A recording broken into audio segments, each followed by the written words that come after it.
Once upon a time, there was a gentleman who, some years after his wife died, decided to take a second wife. She was the haughtiest and proudest woman anyone had ever seen. She had 2 daughters who were just like her in every way. The husband, for his part, had a young daughter, but of a sweetness and goodness that was unmatched. She had this from her mother, who had been the best person in the world. The wedding was no sooner over than the stepmother showed her bad temper. She could not stand the good qualities of his child, which made her own daughter seem even more hateful. She gave her the most menial duties in the house. It was she who washed the dishes and cleaned the stairs, who polished her ladyship's room and those of the 2 misses, her daughters. She slept at the top of the house in a loft on a terrible straw mattress, while her sisters below were in their rooms with polished floors, where they had the most fashionable beds and looking glasses in which they could see themselves from top to toe. The poor girl put up with it all patiently, and dared not complain to her father, who would have scolded her, because he was completely dominated by his wife. When she had finished her work, she went to the chimney corner and sat among the cinders, and so they called her Cinders. The younger sister, who was not so bad as the elder, called her Cinderella. Yet Cinderella, with her poor clothes, was still 100 times more beautiful than her sisters, although they were dressed so magnificently.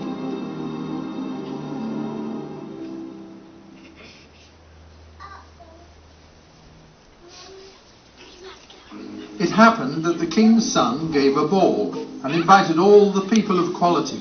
Our 2 misses were also asked. There they were, choosing clothes and hairstyles that would suit them best.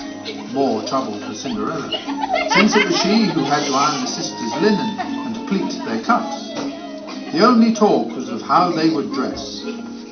A good hairdresser was sent for to do their hair in the latest fashion, and they ordered beauty spots from a good maker. They called Cinderella to ask her advice, for she had good taste.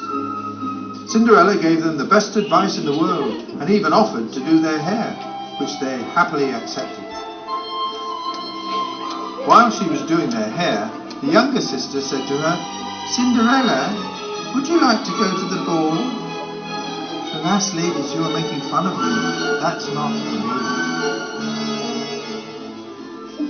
"You're right. People would laugh if they saw Cinders going to the ball." Anyone but Cinderella would have done their hair wrongly, but she was a good girl and did their hair perfectly. More than a dozen laces were broken in trying to tighten their stays to make their waists smaller, and they were always at the looking glass. At last the happy day came.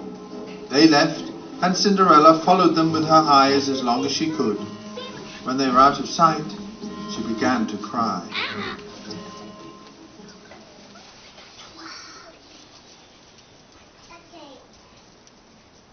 At that very moment, her godmother arrived to pay her a visit. She saw Cinderella, all in tears, and asked her what was wrong. I should really like. She was crying so much that she could not finish. Her godmother, who was a fairy, said to her, "You would really like to go to the ball, wouldn't you?" "Alas, yes," said Cinderella, sighing. "Very well, if you are a good girl, I will make you go," said her godmother. She took her into her room and said, "Go into the garden and bring me a pumpkin." Cinderella went at once and picked the finest she could find and took it to her godmother, unable to guess how this pumpkin could make her go to the ball. Tapped it with her magic wand, and the pumpkin was changed into a fine carriage, all of gold. Then she went to look in the mousetrap, where she found 6 mice, all alive. She told Cinderella to open the trap a little, and as each mouse came out of the trap, she tapped it with her wand, and the mouse was immediately changed into a fine horse, making a handsome equipage of 6 dapple grey horses. As she was wondering what to make into a coachman, Cinderella said, "I'll go and see if there's a rat in the rat trap for us to make a coachman." "You are right," said her godmother. "Go and see." Cinderella brought the rat trap, in which there were 3 fat rats. The fairy took one of them, because of its whiskers, touched it, and turned it into a fat coachman, with the finest moustaches ever seen. Then the fairy said to Cinderella, "Well, here's a way to go to the ball. Are you happy?" "Yes, but am I to go like this, in my poor clothes?" Her godmother just touched her with her wand, and at the same instant her clothes were changed into garments of gold and silver, all bedecked with precious stones. Then she gave her a pair of glass slippers, the prettiest in the world. Now, looking like a princess, Cinderella climbed into the carriage. But her godmother told her, above all, not to stay after midnight, warning her that if she stayed at the ball a moment longer, her carriage would become a pumpkin, her horses mice, and her clothes would be as before. She promised her godmother that she would not fail to leave the ball before midnight, and she left, beside herself with joy.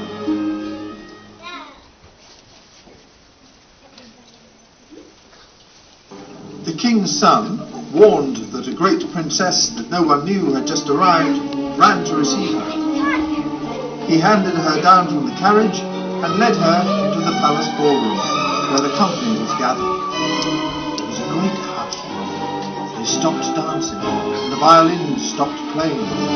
So attentive were they in looking at the great beauty of this unknown lady. Confused noise was heard. "Ah, how beautiful she is!" Even the king, old as he was, kept on looking at her, saying in a low voice to the queen that it was a long time since they had seen so lovely a person. All the ladies looked closely at her hairstyle and her clothes, meaning to have something the same the next day, provided that they could find the material and seamstresses skillful. The king's son put her in the place of highest honor, and then took her to lead the dance. She danced so gracefully that she was admired still more.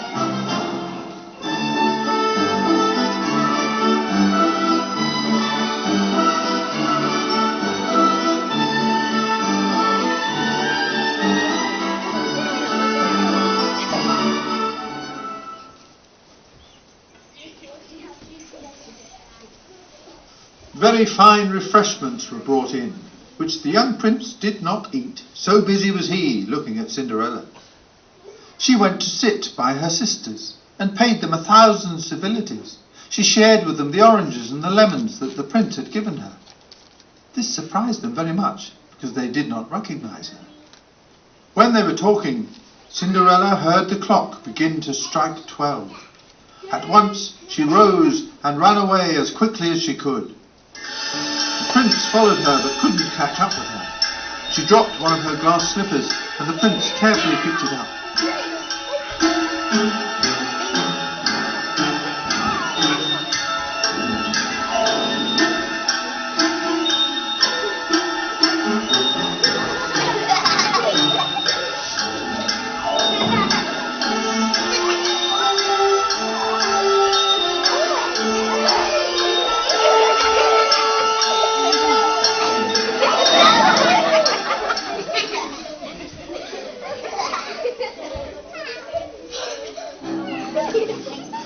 Cinderella arrived home out of breath, without her carriage, without her footman, and wearing her old clothes, with nothing left of her finery, except one little slipper, the pair of the one she had dropped. The guards at the palace gate were asked if they had seen a princess come out. They said they had seen no one leave except a young girl, badly dressed, who looked more like a peasant than a lady.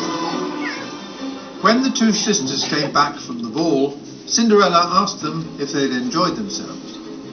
They told her about a beautiful lady, a complete stranger to the court, who had quite charmed the prince. They were very annoyed with her, because the prince didn't look at them or ask them to dance. Then, when midnight sounded, she ran away, so quickly that she had dropped one of the glass slippers, the prettiest in the world. The prince picked it up, and everyone could see that he was in love with the beautiful girl to whom the slipper belonged.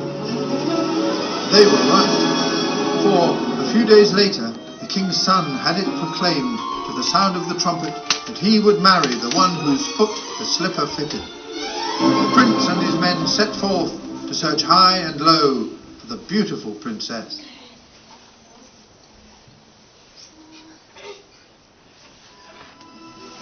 They began to try it on princesses, on duchesses, on the whole court, but in vain. It was brought to the two sisters, who did all they could to get their feet into the slipper, but they could not. Cinderella saw this and recognized her slipper. Laughing, she said, "Let me see if it fits me." Her sisters began to make fun of her. The gentleman who was offering the slipper, having looked carefully at Cinderella and found her very beautiful, said that it was right, and that he had orders to try it on every girl in the land. He made Cinderella sit down, and bringing the slipper to her little foot, saw that it would go in without difficulty, and that it was a perfect fit. The astonishment of the two sisters was great, but greater still when Cinderella took out of her pocket the other little slipper, which she put on. Suddenly her godmother appeared and tapped Cinderella with her wand, changing her clothes into something finer than all the others. Then the two sisters recognized her as the fine person that they had seen at the ball. They threw themselves at her feet to ask pardon for all the ill treatment they made her suffer. Cinderella raised them up and embraced them, telling them that she would sincerely forgive them, asking them always to love her. She was taken to the young prince, who found her still more beautiful than ever, and a few days later he married her. Cinderella, who was as good as she was beautiful, lodged her sisters in the palace and married them the same day to two great lords of the court.